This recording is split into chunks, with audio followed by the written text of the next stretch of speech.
আসসালামু আলাইকুম। এই ভিডিওটা আমার জন্য খুবই স্পেশাল। কারণ কি, লেটস ওয়াচ দ্য ভিডিও। দিনটা ছিল শুক্রবার। আমরা আগে থেকে প্ল্যান করে রেখেছিলাম এই দিনটা আমরা কিভাবে সেলিব্রেট করব। প্ল্যান অনুযায়ী আমরা আমাদের কাজগুলো করতে থাকি। ওয়েট, আপনাদের আর বেশি ওয়েট না করাই আজকে কি দিন আমি বলে দেই। দিনটা হচ্ছে আমাদের 10ম বিবাহ বার্ষিকী।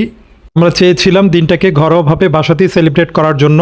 প্ল্যান করে রেখেছিলাম আজকে বাসায় কোনো রান্না বান্না হবে না, খাবার দাবার সব বাইরে থেকে নিয়ে এসে বাসায় সেলিব্রেট করব। সবার আবদার কাচ্চি ডাইনের কাচ্চি খাবে। কাচ্চি ডাইনে চলে এসেছি। কাচ্চির অর্ডারটা অবশ্যই আগে থেকেই দিয়ে রেখেছি। কাচ্চির জন্য ওয়েট করছি, জাস্ট কাচ্চিটা হলেই নিয়ে চলে যাব। কথার মাঝে একটি কথা না বললেই নয়, কাচ্চি ডাইনের যে ইন্টেরিয়রটা আমার খুবই পছন্দ।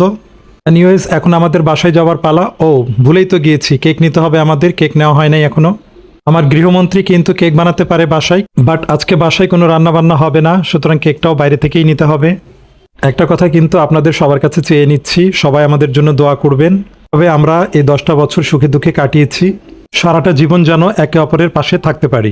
যাই হোক, আমাদের কাচ্চি নেওয়া শেষ। এখন আমরা কেকের দোকানে চলে এসেছি। বেশ কয়েকটা দোকান ঘুরে ঘুরে লাস্টে একটা দোকানে এসে কেক পছন্দ হয়েছে।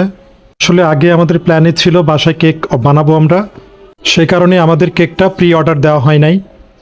বাট সমস্যা নেই, সুন্দর একটা ডিজাইনের কেক আমরা অর্ডার দিয়েছি। কেকটা আমরা আমাদের মতো করে হালকা ডিজাইন করে নিলাম। দেন আমরা বাসার উদ্দেশ্যে রওনা হলাম, কারণ বাসায় আমাদের হালকা ডেকোরেশনের কাজও বাকি আছে। যেহেতু সেলিব্রেশনটা আমরা ঘরোয়াভাবে করছি, সেজন্য ডেকোরেশনটা আমরা আমাদের নিজেদের মতো করে নিচ্ছি। এই দিনটাকে সুন্দরভাবে ধরে রাখার জন্য আমাদের পক্ষে যতটুকু সম্ভব হয়েছে আমরা সেভাবে করেছি। আমাদের ঘর ডেকোরেশনের কাজ প্রায় শেষ। এখন আমরা কেক কিভাবে সাজাবো সেটা ঠিক করে নিচ্ছি। এদিকে আমাদের মেয়েও আমাদেরকে হেল্প করছে। কিভাবে 10টা বছর কেটে গেল বুঝতেই পারিনি। আসলে সময় কারো জন্যই থেমে থাকে না। আমরা প্রিপারেশন নিচ্ছি কেক কাটার জন্য, তারপর আমরা আমাদের মেন খাবারে যাব। কেকটা আমরা কিছুটা ডেকোরেশন করে নিয়েছি। সুন্দর হয়েছে না কেকটা ডেকোরেশন? আমি এবার বসে বসে দেখছিলাম সব অ্যাঙ্গেলে ঠিক আছে কিনা। আমাদের ডেকোরেশন কেমন লেগেছে আপনাদের অবশ্যই কমেন্টে জানাবেন।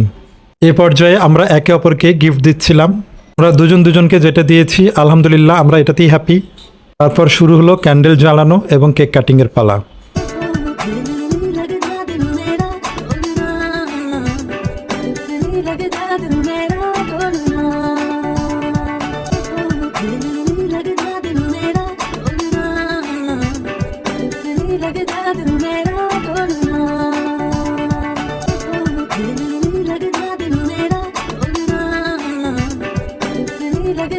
এখন আমরা কেক কেটে নিচ্ছি, সাথে আমাদের মেয়েও ছিল। আমরা অনেক এনজয় করলাম আলহামদুলিল্লাহ।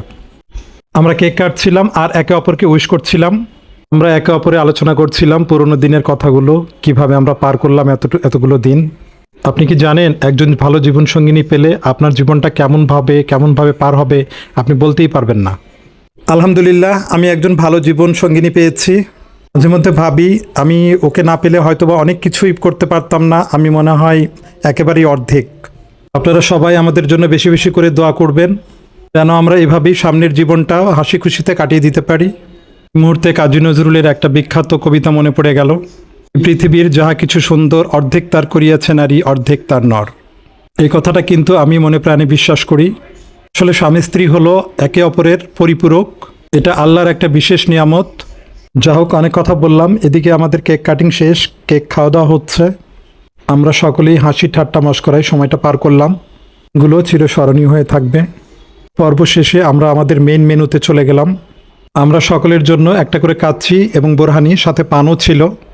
এই তো একটা ছোট্টখাট্ট আয়োজনের মধ্যে দিয়ে আমরা সারাটা দিন পার করলাম। দিনটা অনেক সুন্দর কাটালাম। আমাদের এই সুন্দর মুহূর্তগুলো আপনাদের সাথে শেয়ার করেছি। আপনাদের কেমন লেগেছে অবশ্যই কমেন্টে জানাবেন। আজকের এই ভিডিওটা এই পর্যন্তই। দেখা হবে অন্য কোনো ভিডিওতে। আমাদের জন্য বেশি বেশি দোয়া করবেন। আল্লাহ হাফেজ।